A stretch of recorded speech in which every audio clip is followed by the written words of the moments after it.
আসসালামু আলাইকুম। সময়ের কণ্ঠস্বর প্রাইম নিউজে আপনাদের স্বাগত। আপনাদের সঙ্গে আছি আমি রিমা আক্তার। শুরুতেই সংবাদ শিরোনাম। একনেক সভায় ২,২৬৬ কোটি টাকার ৮ প্রকল্প অনুমোদন।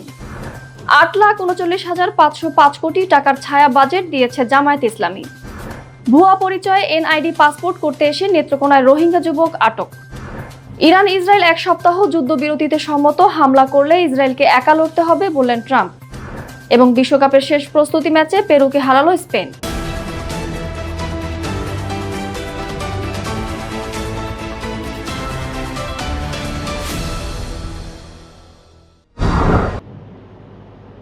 এতক্ষণ শুনছিলেন সংবাদ শিরোনাম, এবার বিস্তারিত। ২,২৬৬ কোটি ৪১ লাখ টাকা ব্যয় সম্বলিত ৮টি প্রকল্প অনুমোদন করেছে জাতীয় অর্থনৈতিক পরিষদের নির্বাহী কমিটি একনেক।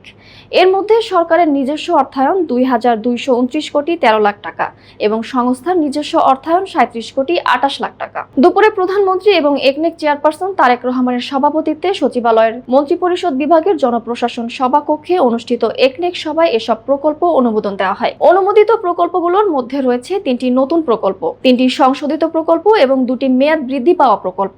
সভায় অর্থ এবং পরিকল্পনা মন্ত্রী আমির খুসরো মাহমুদ চৌধুরী, স্থানীয় সরকার পল্লী উন্নয়ন মন্ত্রী মির্জা ফখরুল ইসলাম আলমগীর, বিদ্যুৎ জ্বালানি ও খনিজ সম্পদ মন্ত্রী ইকবাল হাসান মাহমুদ সহ পরিষদের সদস্য ও সংশ্লিষ্ট ঊর্ধ্বতন সরকারি কর্মকর্তাগণ উপস্থিত ছিলেন। আসন্ন ২০২৬-২৭ অর্থ বছরকে সামনে রেখে একটি ছায়া বাজেট প্রস্তাবনা দিয়েছে বিরোধী দল বাংলাদেশ জামায়াত ইসলামী। প্রস্তাবিত এই ছায়া বাজেটের মোট আকার ধরা হয়েছে ৮,৩৯,৫০৫ কোটি টাকা। এর বিপরীতে রাজস্ব আয়ের লক্ষ্যমাত্রা ধরা হয়েছে ৬,৬৫,৯২৬ টাকা। বাজেটের সামগ্রিক ঘাটতি ধরা হয়েছে ১,৬৮,৩২৯ কোটি টাকা, যা জিডিপির ২.৪৩%। দুপুরে রাজধানীর মগবাজার আল ফালাহ মিলনায়তনে এই বাজেট প্রস্তাবনা উপস্থাপন করেন দলীয় সংসদ সদস্য সাইফুল আলম খান মিলন। এ সময় দলটির আমির ও সংসদের বিরোধী দলীয় নেতা ডক্টর শফিকুর রহমান, বিরোধী দলীয় চিফ হুইপ নাহিদ ইসলাম সহ অন্যান্য নেতৃবৃন্দ উপস্থিত ছিলেন। নেত্রকোনায় জাতীয় পরিচয়পত্র ও পাসপোর্ট তৈরির চেষ্টা করতে আসা এক রোহিঙ্গা যুবককে আটক করেছে পুলিশ। আটক ব্যক্তির নাম মোহাম্মদ কারিম। প্রাথমিকভাবে জানা গেছে তিনি ভুয়া পরিচয় ব্যবহার করে সরকারি নথিপত্র সংগ্রহের চেষ্টা করছিলেন। সোমবার রাতে পৌর শহরের বড়বাজার এলাকা থেকে তাকে আটক করে নেত্রকোনা মডেল থানা পুলিশ। এ সময় তার কাছ থেকে সৌদি আরবের একটি ড্রাইভিং লাইসেন্স ও চট্টগ্রাম থেকে নেত্রকোনাগামী বাসের টিকিট উদ্ধার করা হয়। প্রাথমিক জিজ্ঞাসাবাদে পুলিশ জানতে পারে দালাল চক্রের মাধ্যমে বাংলাদেশের জন্ম নিবন্ধন, জাতীয় পরিচয়পত্র ও পাসপোর্ট তৈরির উদ্দেশ্যে নেত্রকোনায় এসেছিলেন কারিম। সেই পাসপোর্ট ব্যবহার করে সৌদি আরব যাওয়ার পরিকল্পনা ছিল তার। তবে এ বিষয়ে সংশ্লিষ্ট কোনো দালাল চক্রের নাম পরিচয় এখনো নিশ্চিত করতে পারেনি পুলিশ। ও 100% এভাবে স্বীকার করতেছে না, তবে একবার বলছে যে সে তার বাড়ি বার্মায় ছিল এবং সে সৌদি আরবে থাকতো, সে এখানে আসছে, এতটুকুই বলছে। বিস্তারিত আমি আরো জিজ্ঞাসাবাদ শেষে হয়তো জানতে পারবো। তাদের কথাগুলো টোটালি বোঝাও যায় না, আর ওই ক্লিয়ার কাট করে বলতে ওরা চায় না। তো এই কারণে ধরেই নিতে পারেন যে তারা যা বলে তা অসঙ্গতিপূর্ণই থাকে। অসুস্থ সন্তানকে নিয়ে হাসপাতালে এসে নিজেই ধর্ষণের শিকার হয়েছেন এমন গুরুতর অভিযোগ উঠেছে নাটোর ২৫০ শয্যা আধুনিক সদর হাসপাতালের ৩ আউটসোর্সিং কর্মীর বিরুদ্ধে। ঘটনার পরপরই অভিযুক্তদের হাতে নাতে ধরা হয়। তবে হাসপাতাল কর্তৃপক্ষ বিষয়টি ধামাচাপা দেওয়ার চেষ্টা করেছে বলে অভিযোগ করেছেন ভুক্তভোগী। এ ঘটনায় স্থানীয়রা তীব্র ক্ষোভ প্রকাশ করেছেন। নাটোর থেকে মেহেদী হাসান তানিমের প্রতিবেদন। নাটোর পৌর এলাকার এক নারী ৪ দিন আগে তার কন্যা সন্তানকে অসুস্থ অবস্থায় নিয়ে নাটোর ২৫০ শয্যার আধুনিক সদর হাসপাতালের শিশু ওয়ার্ডে ভর্তি করেন। গত ৭ জুন রাত আনুমানিক ১০টার দিকে ওষুধ দেওয়ার কথা বলে হাসপাতালের আউটসোর্সিং কর্মী অমিত তাকে ওয়ার্ড থেকে ডেকে নিয়ে যান। পরবর্তীতে ওই নারী অভিযোগ করেন তাকে হাসপাতালের ৬ষ্ঠ তলার সিঁড়ি ঘরে নিয়ে ধর্ষণ করা হয়। এ সময় অমিতের ২ সহযোগী অনিল ও প্রাঙ্গণ ঘটনাটি মোবাইল ফোনে ধারণ করেন। পরে সেই ভিডিও দেখিয়ে ভুক্তভোগীকে ব্ল্যাকমেইল করে পুনরায় ধর্ষণের চেষ্টা করা হয় বলেও জানানো হয়। ভুক্তভোগী নারী, তার স্বামী ও স্বজনদের দাবি, হাসপাতাল কর্তৃপক্ষের উপস্থিতিতে ঘটনার বিস্তারিত বর্ণনা দেয়া হয় এবং সংশ্লিষ্টদের বক্তব্য মোবাইলে ধারণ করা হয়। এমনকি অভিযুক্তরা নিজেদের দায় স্বীকার করেন বলেও অভিযোগ রয়েছে। তবে পরে থানার সঙ্গে আলোচনা করে তাদের ছেড়ে দেওয়া হয় এবং ভুক্তভোগী নারীকে পরিবারের কাছে পাঠিয়ে ঘটনাটি ধামাচাপা দেওয়ার চেষ্টা করা হয় বলে দাবি করেন তারা। নিচে দোতলায় দাঁড়াচ্ছিলাম, ওরা আমাকে জোর করে ওই চিংড়া আমাকে লিফটের নিচে নিয়ে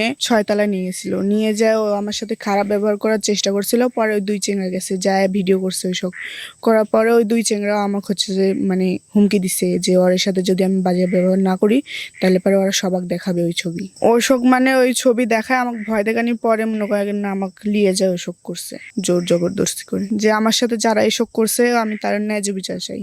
হাসপাতালে যায় একটা ছেলে একটা মেয়েকে নিয়ে যায় এইসব করা, এইসব তো আমরা মানবো না। যায় দেখি যে এই মেয়েকে একটা ছেলে নিয়ে যায় রেপ করেছে। তারপরে মনে করেন আরো 2 চ্যাংড়া বিলা সাথে ছিল নাকি ভিডিও করেছে। আসার পরে আমরা ওই যাতে আমাদের যেভাবে হোক আমরা বাড়িতে আসলাম, যে বাড়ির যাই বিষয়টা ভালোভাবে জানালি, জানার পরে আমরা ব্যবস্থা নিচ্ছি। বললো যে অমিত নামের এক ছেলের সাথে তোমার বউ এনাতে এই করেছে। আমার বউকে আবার জিজ্ঞেস করলাম, জোর করে আমার বউ হচ্ছে আমাকে জোর করে টাইনে নিয়ে ওরা এনাতে এই করেছে। এতে আমরা কঠিন একটা বিচার চাই।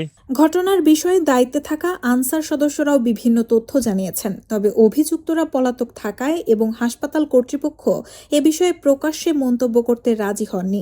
করার পরে ফোনে ধারণ করার পর তাকে হুমকি দিছে যে তুমি যদি আমাদের সাথে সেই মেলামেশা না করো তাহলে পরে সেটা তোমার স্বামীকে বা আমরা ফেসবুকে যেটা হোক সেটাতে আমরা প্রচার করে দেবো। ওই চেম্বারে নিয়ে যাওয়ার পরে মেয়ে এবং 3 জন ছেলে তাদেরকে সম্মুখীনভাবে ডাকার পরে ওই ছেলে স্বীকার করেন। পরবর্তীতে যখন মেয়ে বললো যে তুই আমার প্রতি জবরদস্তি করছিস কিনা সেটা সত্যি কথা বল, তখন সত্যি কথা বললো।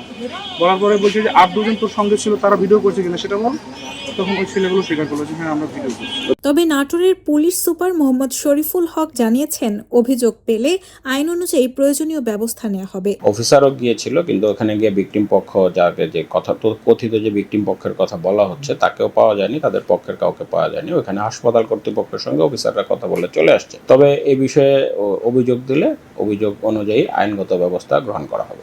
এদিকে হাসপাতালের মতো স্পর্শকাতর স্থানে রোগীর স্বজনের সঙ্গে এমন ঘটনার অভিযোগে স্থানীয়দের মধ্যে তীব্র ক্ষোভ সৃষ্টি হয়েছে। তারা ঘটনার সুষ্ঠু তদন্ত, দোষীদের দৃষ্টান্তমূলক শাস্তি এবং দায়িত্ব পালনে অবহেলার অভিযোগে সংশ্লিষ্টদের বিরুদ্ধেও ব্যবস্থা নেওয়ার দাবি জানিয়েছেন। এবার আন্তর্জাতিক। ইসরায়েল ও ইরান অন্তত আরও 1 সপ্তাহ একে অপরের ওপর আক্রমণ করা থেকে বিরত থাকতে সম্মত হয়েছে বলে জানিয়েছেন মার্কিন প্রেসিডেন্ট ডোনাল্ড ট্রাম্প।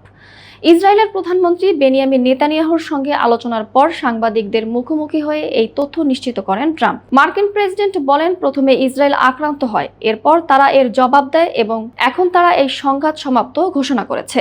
এর ফলে তারা আগামী অন্তত 1 সপ্তাহ বা তার কাছাকাছি সময় একে অপরকে কোনো ধরনের ঘাটাঘাটি না করে শান্ত থাকবে। আগামী 2 বা 3 দিনের মধ্যে একটি চুক্তি সম্পূর্ণ হতে পারে জানিয়ে ট্রাম্প বলেন, শান্তি চুক্তিটি স্বাক্ষরিত হওয়ার সঙ্গে সঙ্গেই অবরুদ্ধ হরমুজ প্রণালী আন্তর্জাতিক নৌ চলাচলের জন্য উন্মুক্ত করে দেওয়া হবে। এর আগে ট্রাম্প নিজের সামাজিক যোগাযোগ মাধ্যম ট্রুথ সোশ্যালে দেওয়া এক পোস্টে উভয় পক্ষকে যুদ্ধ বন্ধের আহ্বান জানান এবং শান্তি প্রতিষ্ঠার আলোচনায় কোনো প্রকার অজ্ঞতা বা বোকামির স্থান নেই বলে উল্লেখ করেন। এছাড়াও এক বিশেষ সাক্ষাৎকারে ট্রাম্প মার্কিন ইসরায়েল সম্পর্কের সম্ভাব্য টানাপোড়েনের ইঙ্গিত দিয়ে বলেন, আমি নেতানিয়াহুকে বলেছি তোমার আরো সতর্ক হওয়া উচিত, তা না হলে খুব শিগগিরই তোমাকে একা হয়ে যেতে হবে। মধ্যপ্রাচ্যে দীর্ঘদিনের উত্তেজনার মধ্যে ট্রাম্পের এই বক্তব্য নতুন করে শান্তি আলোচনার সম্ভাবনাকে সামনে নিয়ে এসেছে। এখন দেখার বিষয় কূটনৈতিক তৎপরতা শেষ পর্যন্ত অঞ্চলটিকে স্থায়ী শান্তির পথে কতটা এগিয়ে নিতে পারে।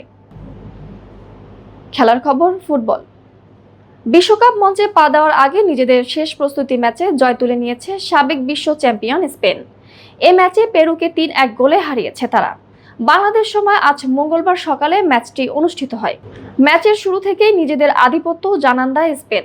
দ্বিতীয় মিনিটে স্পেনকে এগিয়ে দেন মিকেল ওয়ারজাবাল। এরপর 32 মিনিটে ব্যবধান দ্বিগুণ করেন পেদ্রি। দ্বিতীয়ার্ধের শুরুতেই আরও একটি গোল পায় তারা। 53 মিনিটে ভুল করেন পেরুর গোলরক্ষক, বল নিজেই জালে পাঠিয়ে দেন তিনি। এতে 3-0 ব্যবধানে এগিয়ে যায় স্পেন। তবে 66তম মিনিটে একটি গোল শোধ করে পেরু। সতীর্থের পাস পেয়ে বক্সের বাইরে থেকে এগিয়ে এসে স্পেনের গোলরক্ষক ডেভিড রায়াকে পরাস্ত করেন ভেলেজ। এই জয় বিশ্বকাপের আগে আত্মবিশ্বাস নিয়ে মাঠ ছাড়ে স্পেন। আগামী 15 জুন এইচ গ্রুপে নবাগত কেপ ভার্দের বিপক্ষে ম্যাচ দিয়ে বিশ্বকাপ অভিযান শুরু করবে দে লা ফুয়েন্তের দল।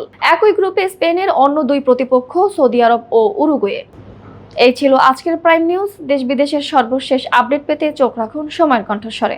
ধন্যবাদ।